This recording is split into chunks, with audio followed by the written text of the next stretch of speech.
Saudara-saudariku yang terkasih, kita pernah mengalami kejutan-kejutan dalam kehidupan kita.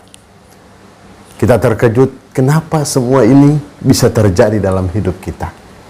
Atau mengapa hal ini terjadi dalam hidup kita? Sesuatu yang kita tidak duga-duga sebelumnya. Atau kita sendiri tidak percaya bahwa hal itu bisa terjadi. Mengapa? Karena bagi kita tidak mampu. Kita tidak bisa, tetapi toh akhirnya bisa terjadi di dalam hidup kita. Misalnya kita mau buat sesuatu, aduh saya tidak bisa ini, tidak mampu. Tetapi akhirnya apa yang kita inginkan, apa yang kita harapkan, apa yang kita mau itu, toh akhirnya terjadi dalam hidup kita. Maka sampai pada satu titik kita akhirnya menyadari dan mengakui bahwa Allah lah yang memampukan kita. Dan semua ini terjadi karena berkat kasih karunia Allah. Maka di sana tumbuh bahwa kita lebih percaya, lebih kuat iman kita meski kita tidak melihat secara langsung. Daya Allah itu hidup atau tumbuh di dalam kehidupan kita tanpa kita sadari sebelumnya. Dan itulah iman kita bertumbuh dan berdaya guna. Bapak Ibu, saudara-saudariku yang terkasih, dalam ketakberdayaan, dalam ketidakmampuan, atau dalam diri kita sendiri merasa tidak layak, merasa kecil, tetapi yang kecil itu digunakan Allah untuk mempermalukan orang-orang yang besar.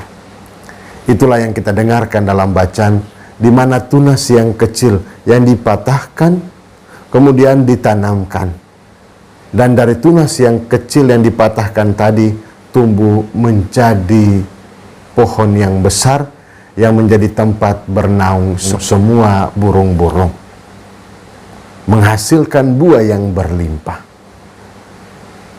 Di tangan Allah tunas itu tumbuh, diberi daya, diberi kekuatan sehingga dia tumbuh perlahan menjadi sesuatu yang besar.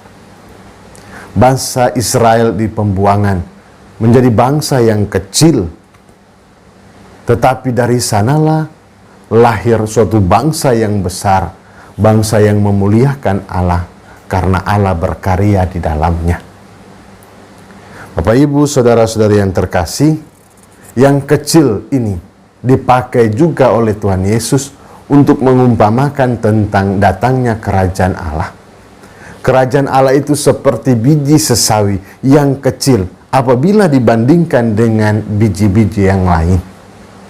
Tetapi yang kecil itu kemudian tumbuh, diberi daya, berproses dari hari ke hari, mengalirkan rahmat dan juga membagikan rahmat dengan tumbuh besar, menghasilkan buah, dan juga menjadi tempat berlindung bagi hewan yang lain. Bapak Ibu, saudara-saudariku yang terkasih, gereja kita, gereja Katolik, adalah gereja yang universal. Gereja yang menjadi tempat bernaung semua umat beriman.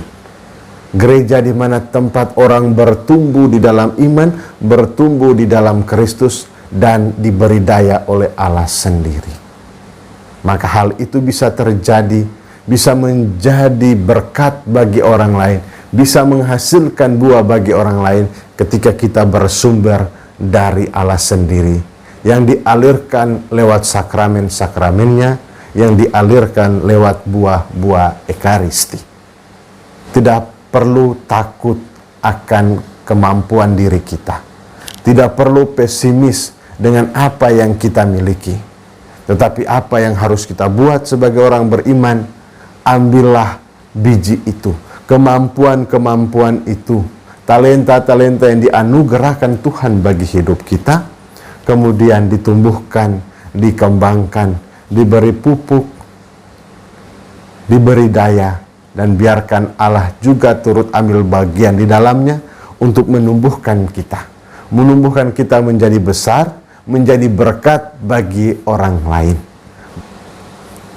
Untuk itu, saudara-saudariku yang terkasih, kita yang terkejut dengan apa yang kita alami sendiri, bahwa yang kita yakini kita tidak mampu, tetapi toh akhirnya bisa.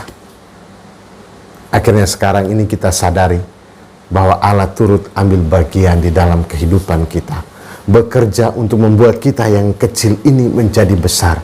Tunas yang kecil tadi bisa bertumbuh menjadi besar, biji yang kecil itu bisa bertumbuh menjadi besar dan bisa menghasilkan buah, bahkan menjadi tempat yang nyaman bagi hewan yang lain. Maka percayalah bahwa Allah bekerja secara diam-diam. Allah bekerja tanpa kita sadari di dalam kehidupan kita. Maka yang bisa kita buat adalah membuka hati kita. Hati untuk menjadi tempat biji sesawi itu tumbuh. Biji kerajaan Allah itu tumbuh untuk menjadi berkat bagi sesama yang lain. Menjadi berkat bagi semua orang di sekitar kita. Dan memberi daya guna untuk kehidupan sesama kita. Sesama itu adalah orang-orang di sekitar kita. Orang tua, keluarga, saudara-saudari, teman-teman, para sahabat, bahkan untuk orang-orang yang membenci dan menyakiti kita. Mari kita syukuri rahmat Tuhan dalam kehidupan kita. Kita tumbuhkan, kita usahakan agar kita berdaya guna, menghasilkan bagi sesama di sekitar kita. Tuhan memberkati dalam nama Bapa dan Putra dan Roh Kudus.